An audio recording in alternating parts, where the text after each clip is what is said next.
키아즘 성경 목회연구원을 찾아주신 구독자 여러분 안녕하셨습니까? 저희는 계속해서 성경에 나타나는 키아즘 구조를 통해서 하나님의 의도, 목적과 계획과 뜻이 무엇인지를 이해하고 알아가는 시간을 여러분들과 함께 나누고 있습니다. 오늘도 여러분들과 함께 하나님의 말씀을 나눔으로써 하나님의 말씀 속에서 찾아가는 그 진정한 의미, 또 우리에게 주는 성령의 충만한 은혜, 이런 것들을 함께 나누면서 이 시간을 함께 하고자 합니다. 제가 오늘 여러분들과 함께 나눌 하나님의 말씀은 에스겔서 4장 4절로 8절에 있는 말씀을 함께 나누려고 합니다. 먼저 제가 본문을 봉독해 올리고 또 키아즘 구조를 살펴보면서 구조 분석이 어떻게 분석이 되는지, 그리고 그 말씀 속에 내용과 신학적인 의미와 오늘날 우리가 어떻게 적용해야 할 것인가를 여러분들과 함께 나누도록 하겠습니다. 너는 또 왼쪽으로 누워 이스라엘 족속의 죄악을 짊어지되 내가 눕는 날수대로 그 죄악을 담당할지니라. 내가 그들의 범죄한 횟수대로 내게 날수를 정하였나니 곧 390일이니라. 너는 이렇게 이스라엘 족속의 죄악을 담당하고 그 수가 차거든 너는 오른쪽으로 누워 유다 족속의 죄악을 담당하라. 내가 네게 40일로 정하였나니 하루가 1년이니라. 너는 또 내 얼굴을 에워싸인 예루살렘 쪽으로 향하여 팔을 걷어 올리고 예언하라. 내가 줄로 너를 동일이니 네가 에워싸는 날이 끝나기까지 몸을 이리저리 돌리지 못하리라. 자, 오늘 이 본문의 말씀을 통해서 우리는 키아즘 구조를 좀 살펴보도록 하겠습니다. 이 본문에 나타나는 키아즘 구조는 우리가 X 구조로 볼 수가 있는데, 첫 번째 A에서는 오른쪽으로 누우라는 것, 다시 말하면 이스라엘의 죄를 담당한다라고 하는 것이죠. 그래서 이것은 상징적 행위와 이스라엘의 죄를 담당하는 것을 알 수 있습니다. 마지막 7, 8절의 A-를 보는데 이거와 병행되는 우리가 용어는 예루살렘을 향한 포위, 그리고 묶임. 자, 상징의 행위가 지속되죠. 상징의 행위가 시작되고 지속되고, 그 다음에 이스라엘의 죄가 담당하는데 이 심판의 확정성을, 이렇게 해서 우리가 A와 A-가 병행이 되는 것을 볼 수가 있어요. 그리고 B를 보게 되면 4장 5절인데 B는 이스라엘 기간이 바로 390일, 바로 이거는 심판의 기간을 설정하고 죄의 무게를 강조하는 것입니다. 그러면 B-에 보게 되면 유다의 기간이 바로 40일, 하루를 1년, 그러니까 40년이 되는 것이죠. 그래서 상징적인 시간의 공식을 하루는 1년으로 계산된다는 것, 죄의 강조 무게를 우리가 함께 병행으로 볼 수 있는 구조가 되어 있습니다. 그리고 4장 6절 상반절에 우리가 핵심이라고 되겠죠. 오늘 이 본문의 핵심은 오른쪽으로 누우라는 것입니다. 그래서 이거는 유다의 죄의 40일, 그러니까 이스라엘은 유다로 전환이 되고 죄의 대표적인 어떤 상징으로 우리가 볼 수가 있다라고, 이렇게 이 본문은 키아즘 구조로 이렇게 정교하게 잘 짜여 있는 것을 볼 수가 있습니다. 그러니까 에스겔서 4장 4절로 8절에 있는 말씀은 에스겔이 수행하는 이 두 번째 상징 행위가 되는 것이죠. 이스라엘과 유다의 죄를 짊어지는 이 선지자의 행위 예언을 보여주는 아주 매우 중요한 본문입니다. 하나님께서는 에스겔에게 장기간 한쪽으로 누워 있으라고 하는 매우 이 극적인 명령을 주시는데, 이 행동은 단순한 어떤 고행이 아니라 민족의 죄와 심판의 기간을 상징적으로 드러내는 그런 예언적 행위라고 말씀을 드릴 수가 있습니다. 그래서 이것을 우리는 좀 요약해 보면 구조는 첫째, 죄의 담당. 그 다음에 보면은 기간. 그 다음에 전환. 그 다음에 기간. 그리고 심판 행위가 계속되는 것을 우리는 쭉 볼 수가 있습니다.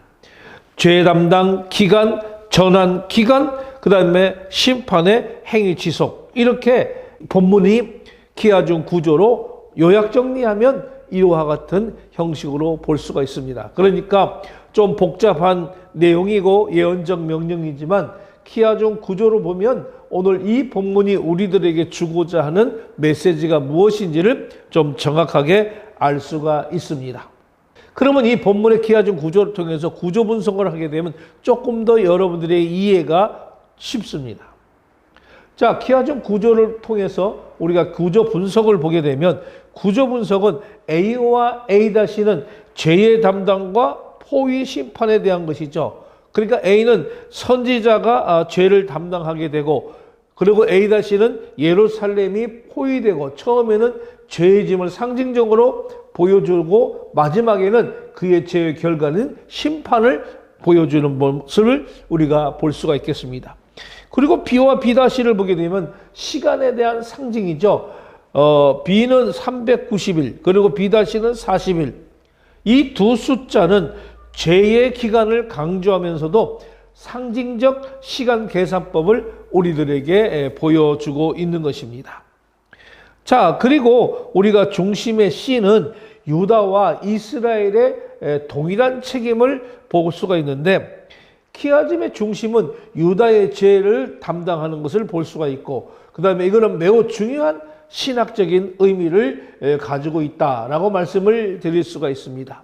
그래서 이스라엘뿐만 아니라 유다 역시 동일한 심판 아래에 있다고 하는 사실을 강조하고 있기 때문에 그렇습니다. 다시 말하면 북왕국과 또 남왕국, 그리고 전체 언약에 공통적으로 심판이라고 하는 이런 메시지를 드러내 보여주고 있는 것을 우리가 볼 수가 있습니다. 자, 우리가 여기서 좀 재밌는 해석을 하나 해보면, 우리가 이 40일이라고 하는 기간과 390일이라고 하는 것을 우리가 게마트리아 성경 해석법으로 좀 보게 되면 40일이라고 하는 것은 즉 부활에 대한 문제죠. 그래서 이거는 회복에 대한 문제를 볼 수가 있고요.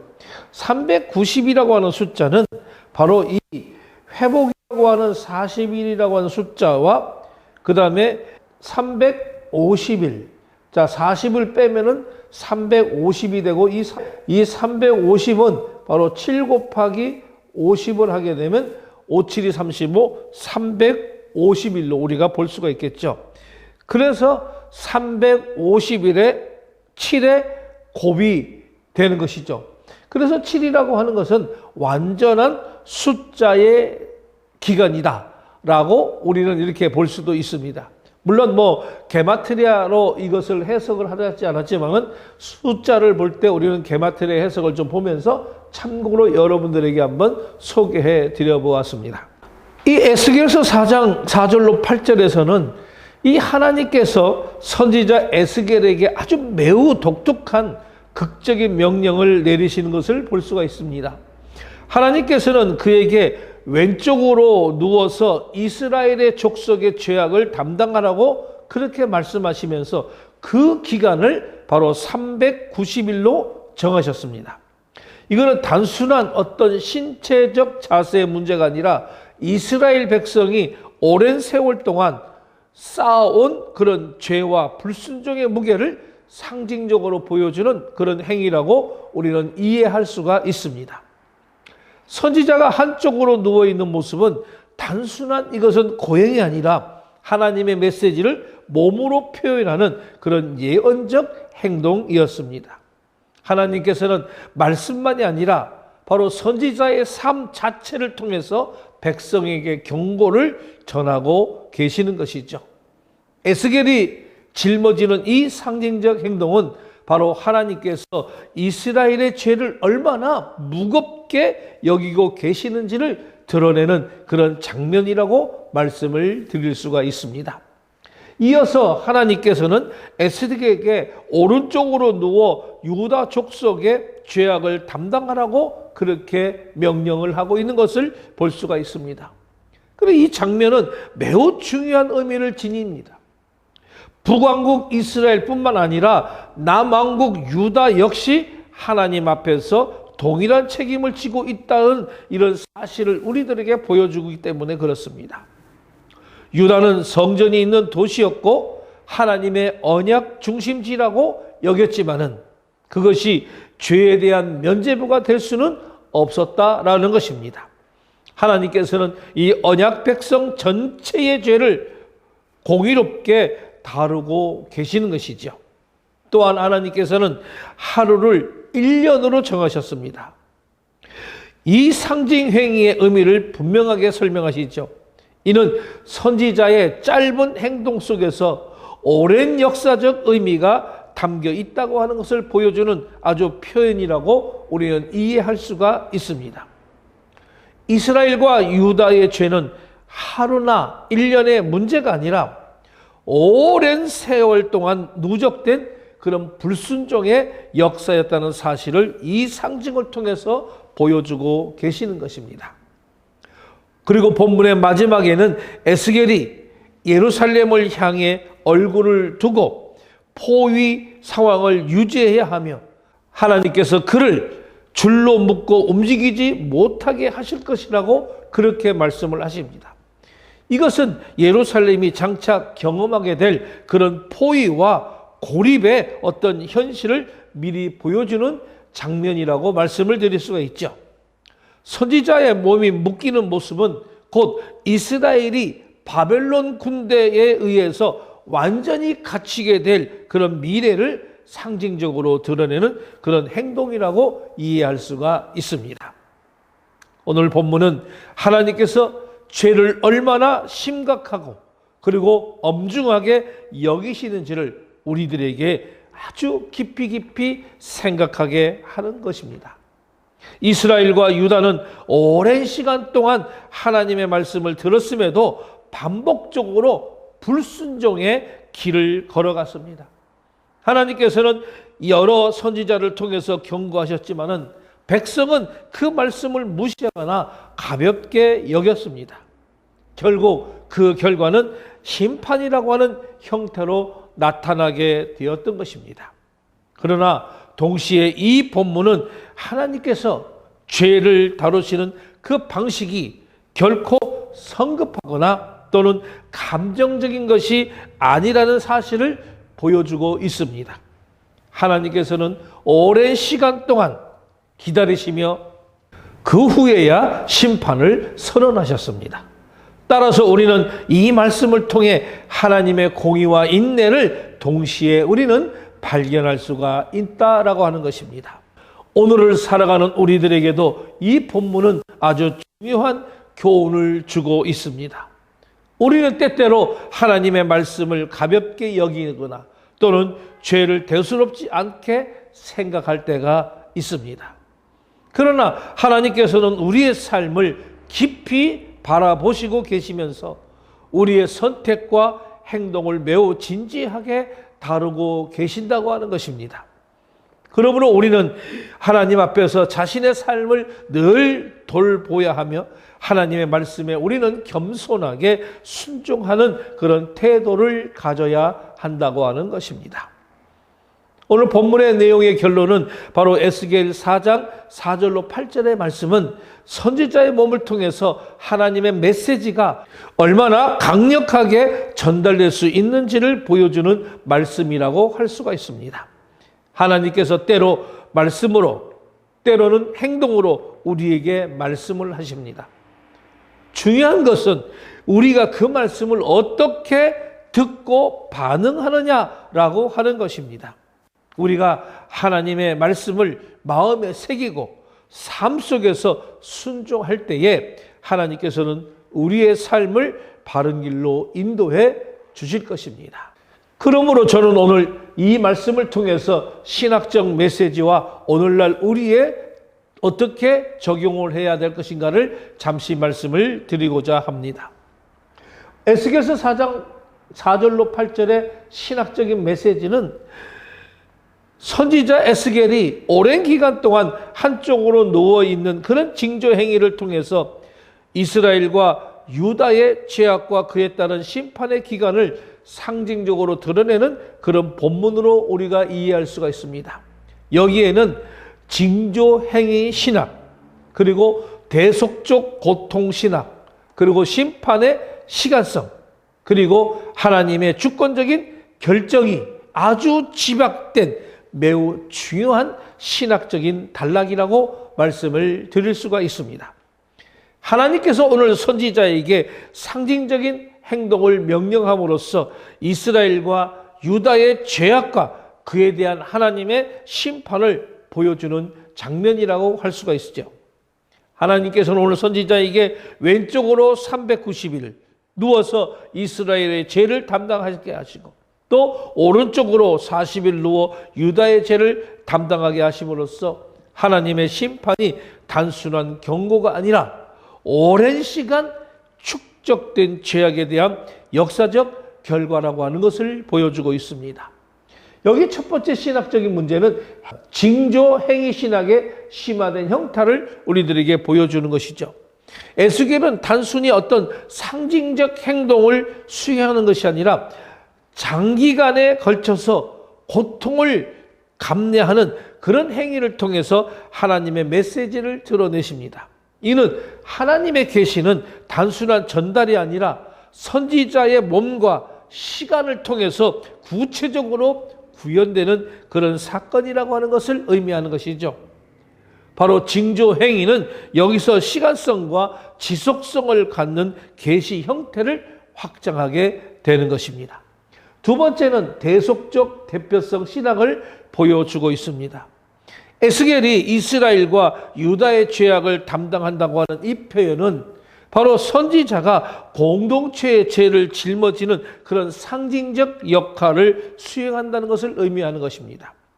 이것은 완전한 속죄 개념과는 구별되지만은 하나님과 백성 사이에서 고통을 감내하는 바로 대표적인 중보자 역할을 드러내는 것입니다.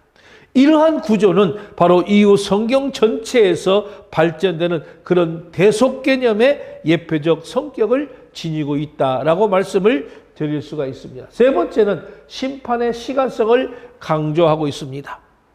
390일과 40일이라고 하는 이 구체적인 기간은 심판의 막연한 선언이 아니라 하나님께서 결정하신 시간 속에서 진행되는 그런 사건이라는 것을 보여주는 것이죠.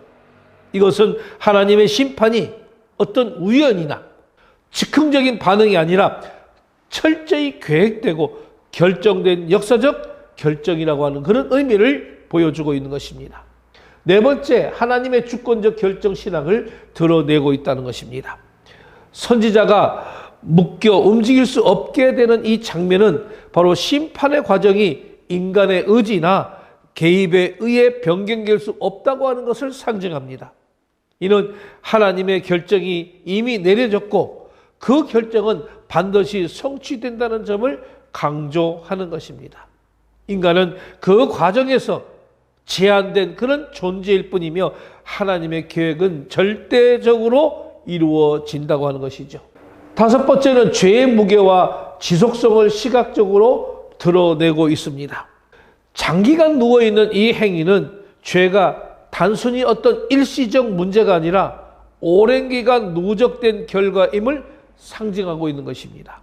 이거는 심판 역시 그에 상응하는 무게와 지속성을 가지면서 하나님의 공의가 얼마나 심각하게 작용하는지를 잘 보여주고 있습니다. 여섯 번째는 선지자의 존재론의 고통성을 강조하고 있습니다. 에스겔은 단순한 전달자가 아니라 하나님의 메시지를 자신의 몸으로 체현하는 그런 존재였습니다. 이는 참된 선지자적 사명이 바로 고통과 희생을 동반한다는 점을 우리들에게 보여주면서 계시는 언제나 대가 없이 주어지는 것이 아니라고 하는 것을 시사하고 있는 것입니다. 오늘 결론적으로 말하면 에스겔서 4장 4절로 8절은 징조 행위의 신학, 그리고 대표적 고통, 심판의 시간성과 하나님의 주권적인 결정, 그리고 죄의 누적성, 그리고 선지자의 고통적 사명이 결합된 그런 본문으로서 하나님의 심판이 얼마나 엄숙하고 체계적이며 역사적인 사건인지를 깊이 있게 드러내는 아주 신학적 명장면이라고 할 수가 있습니다. 두 번째로 우리는 오늘날의 목회 적용을 한번 살펴보도록 하겠습니다. 이 에스겔서 4장 4절로 8절은 오늘날의 교회와 성도들에게 아주 매우 깊은 영적인 통찰과 실천적 도전을 제공하는 그런 말씀이 옳습니다. 이 말씀은 오늘날 살아가는 그런 신앙 공동체에도 매우 중요한 영적인 교훈을 주고 있다고 하는 것이죠. 우리는 종종 죄가 반복되어도 즉각적인 심판이 나타나지 않으며 하나님께서 그것을 잊고 계신다고 생각하기 쉽지만은, 본문은 하나님께서 인간의 역사와 삶을 매우 정확하게 보고 계시면서 그 모든 것을 기억하고 계신다는 사실을 분명하게 보여주고 있는 것입니다. 그러므로 이 신앙인은 죄를 가볍게 여기는 것보다는 하나님 앞에서 자신의 삶을 늘 돌아보면서 회개하는 태도를 가져야 한다고 말씀을 드릴 수가 있습니다. 우리는 첫 번째로 죄의 심각성과 누적성에 대한 인식을 요구합니다. 오늘날 성도는 죄를 가볍게 여기거나 또 일시적인 어떤 문제로 축소하는 그런 경향이 있으나, 본문은 죄의 시간 속에서 누적되며 공동체 전체에 영향을 미친다고 하는 사실을 잘 보여주고 있습니다. 따라서 개인과 공동체는 지속적인 회개와 자기 점검을 통해서 죄의 축적을 막아야 한다라고 하는 것을 보여주는 것입니다. 두 번째로 고통을 통한 사명 감당의 신앙이 요구됩니다. 에스겔은 하나님의 뜻을 위해 자신의 몸과 시간을 희생하였습니다. 오늘날 목회자와 성도 역시 신앙을 단순한 어떤 편안함의 수단으로 이해하지 않고 때로는 희생과 헌신을 통해서 하나님의 뜻을 이루어가는 그런 삶을 살아야 할 것입니다. 세 번째는 하나님의 때와 계획에 대한 신뢰를 강조합니다.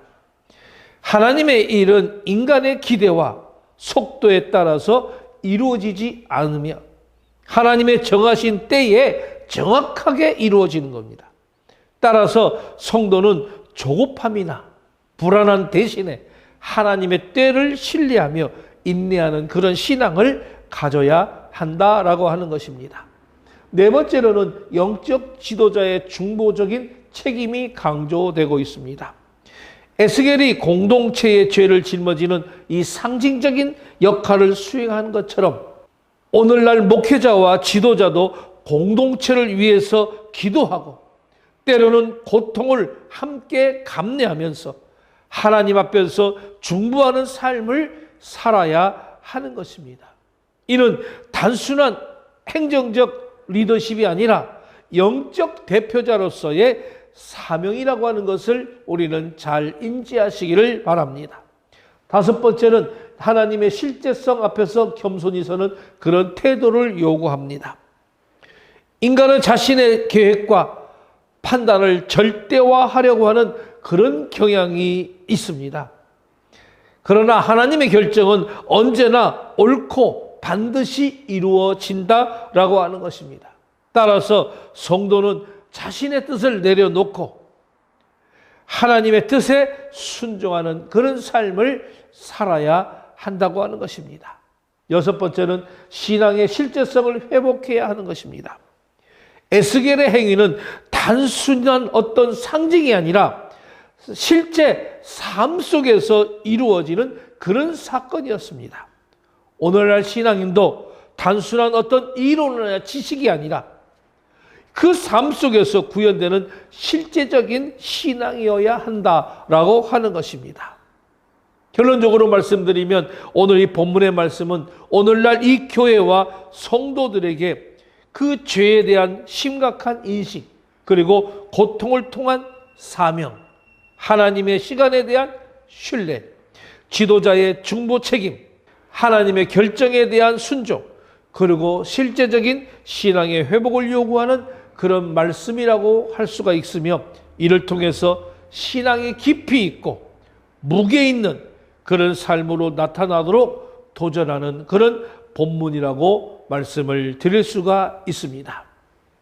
지금까지 우리가 살펴보았던 것처럼 우리는 에스겔이 이처럼 상징적인 행위를 통해서 그 시대가 하나님 앞에 처한 상황을 일깨운 것처럼 우리도 우리의 삶을 통해서 죄악과 어두움에 침잠한 이 시대를 향한 하나님의 말씀을 전하고 그들을 일깨워야 한다고 하는 교훈을 얻게 되는 것입니다. 물론 이것이 우리가 에스겔처럼 사람들 보기에 기괴하다 할 만큼 특이한 삶을 살거나 그와 동일한 행동을 해야만 한다는 의미는 절대 아닙니다.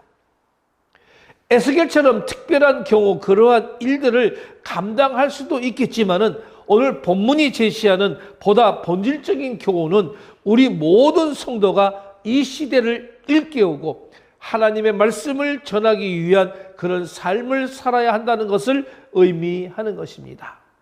불의하며 죄와 어둠에 찌든 이 세상 가운데 빛과 소금 같은 참된 성도의 삶을 살아 그들의 마음을 일깨우고 그 이 시대가 얼마나 악한지 종말 시대에 얼마나 임박해 있는지 사람들에게 알리는 그런 표징의 삶을 사는 것입니다. 그렇다면 보다 구체적으로 이러한 표정의 삶 그리고 일깨움의 삶이란 과연 무엇을 의미합니까? 그것은 한마디로 종말론적인 삶을 말하는 것이라고 말씀을 드릴 수가 있습니다. 여러분, 오늘 우리가 살아가고 있는 이 시대는 종말이 임박한 시대입니다. 곳곳에서 주님의 말씀하신 세상의 종말적 징조들이 강하게 나타나고 있는 것을 보고 느낄 것입니다. 따라서 우리는 성도로서 이 시대에 임박한 종말을 사람들에게 일깨우면서 그들로 하여금 구원의 길로 나아오게 하는 그런 삶을 살아야 한다는 것입니다.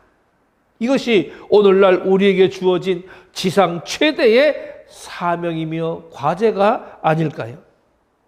이러한 시대에 그들이 일깨울 종말론적인 삶을 살아야 한다는 것은 여러 가지 의미가 있겠지만은 무엇보다도 이 세상에 집착하는 삶을 사는 것입니다. 여러분, 이 세상에 집착해야 될 것이 얼마나 많습니까? 정말 욕심을 가져야 할 만한 것들이 얼마나 많습니까? 그러나 우리는 이 마지막 날을 대비하는 자들도 철저하게 이를 부정하고 버린다면 사람들의 주목을 받지 않을까요?